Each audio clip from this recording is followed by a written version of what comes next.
Welcome to another episode of the Transition Wrap, covering from Friday 7th to Thursday 13th of February. My name's Paul Shelton, coming to you from Transition Australia.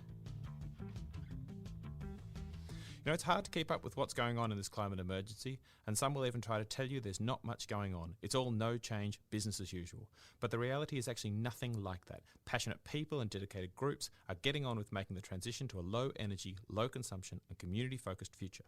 There are way too many events to know all of them, so this wrap is about making it easier to get a handle on what's happening across the country and in your town so you can get more involved. Let's get on with it. We start this week with the final few days of the Communities for Future Summit. This is an online conference held by the Global Eco-Village Network. It's a multi-day event that seeks to build a community of action and a narrative for change. They're hosting 3 amazing speakers each day, beamed from around the world that are exploring ideas of community resilience and a regenerative culture in the face of rapid climate change. It finishes up this Monday, so if you're keen, check out Summit 2020 at ecovillage.org. What with the sports rorts and some of the best press club doublespeak that we've seen last week, it would seem that it's super important that we remind our politicians that truth and responsibility aren't just for when you're getting caught, but for all the time. To help our politicians remember this, XR Sydney will be holding a sit-in outside the New South Wales Parliament this Friday, and in fact every Friday until the government declares a climate emergency and maybe even commits to doing something about it. This happens from 3:30 to 5 p.m. The same goes for our media interests, particularly the Murdoch press, who've been working hard to muddy the waters and spread disinformation about climate change. So this Friday, XR in Melbourne will be holding a Tell the Truth protest at News Corp, meeting at St John's Lutheran Church at 20 City Road, Southbank. Saturday is a super busy day with food swaps, protests, make and mend opportunities and a whole heap of community events. In Sydney, the folks from Upcycle Newcastle are holding their regular Make It and Mend It sessions that give you a chance to work on upcycling and repairing projects at Shed 7D, 50 Clyde Street in Hamilton North. Just up the road at Seaford Oval, XR Sydney will be holding a non-violent direct action training. Non-violent direct action, or civil disobedience, has a long history of success in achieving huge change, from the Indian independence movement to the civil rights struggle in the US and women's suffrage all over the world. At this half-day workshop, you'll become empowered with the skills and understandings of non-violent direct action so that you can be more powerful in taking climate action now. This session runs on Saturday from 9:30 to 1:30 at Seaford Oval. And finally, before we leave Sydney on Saturday, there's the opportunity to put some pressure on the Hornsby Shire to stand in solidarity with the scientists and firefighters who are all too well aware that the climate emergency is here and the time to declare a climate emergency is now. The protest happens at the Hornsby Shire at Saturday, 11:30 a.m. Not to be outdone, Melbourne is also putting on a big Saturday of events, helped by the continuation of the Sustainable Living Festival.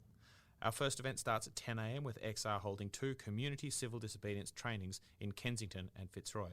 These are second step workshops for people who have attended the Facing Extinction and What to Do About It sessions, or watched some of XR content online, and are focused on taking your activism to the next level.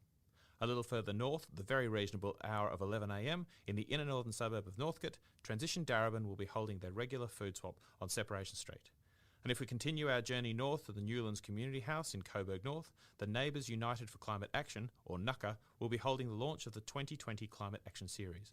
This is a family-friendly and social affair with time and space for us all to chat, kids to play, and food to share, and kicks off at 2 p.m. Or if you want to get a little crafty and help reduce the 6,000 kilograms of used wearable clothing that goes into Australian landfill every 10 minutes, then head to Kahina Designs at Linden New Art in Ackland Street, St Kilda this Saturday for the Reinvent Your Clothes workshop.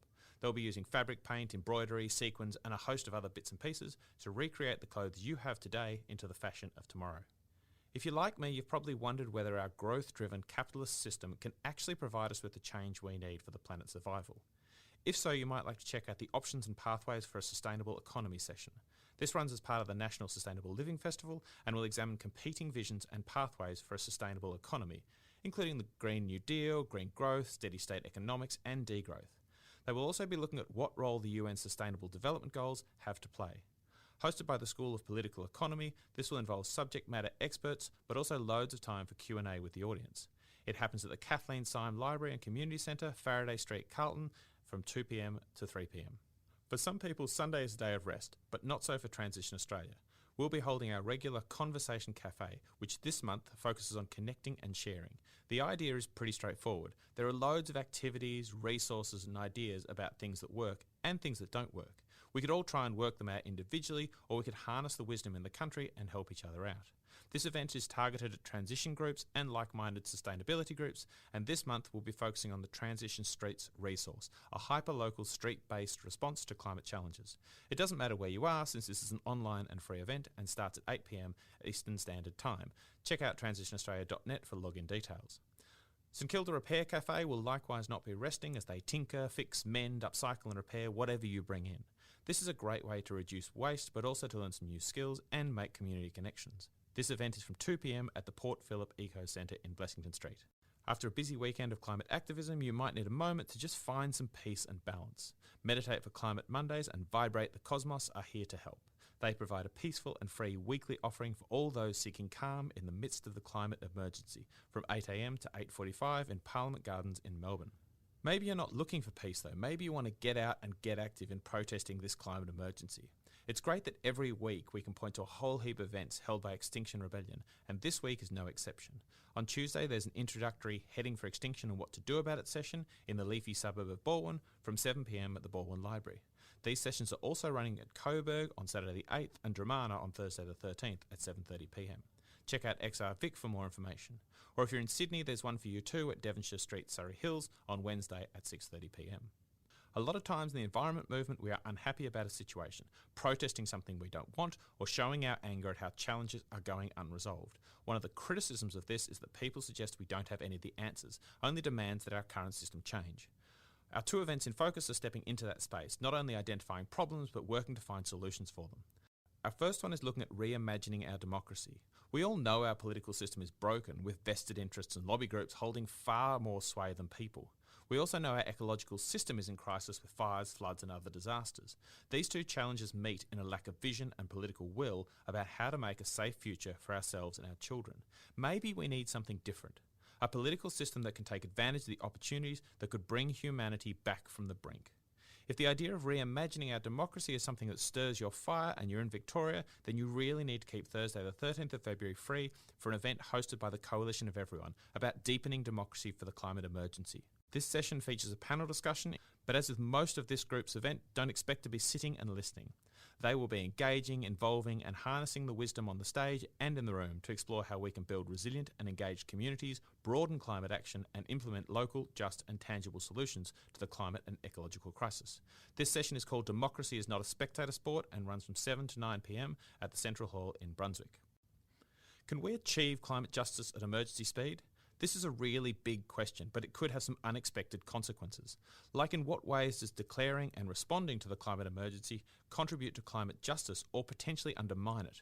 Could the impetus of responding to an emergency give way to states of emergency, authoritarianism, or worse? These might sound like pretty extreme questions, but recent events in Australia have highlighted how easy the government can use the climate emergency to, for example, outlaw climate protests, limit press freedoms, or shut down groups they don't agree with. It's a good thing that RMIT's Centre for Urban Research have put together such an amazing panel of experts to really dig deep into these questions. It will be held on Tuesday the 11th of February at RMIT Building 80, Level 4, Room 11. It's a free event, though they are encouraging participants to donate towards the Seed Youth Indigenous Climate Network. So that's all we've got time for this week, and that's just a few of the events that are going on across the country. If you've got an event that you want some help promoting, or maybe to get included in future national wraps, then take the 2 minutes to load up an event on the Transition Australia website at www.transitionaustralia.net, because the more events that we can get out into the public, the more we change the narrative from no change to no option but change. So get out, get loud and get involved this week. My name is Paul Shelton. This has been the Transition Wrap. Thanks for listening, and I'll see you next week.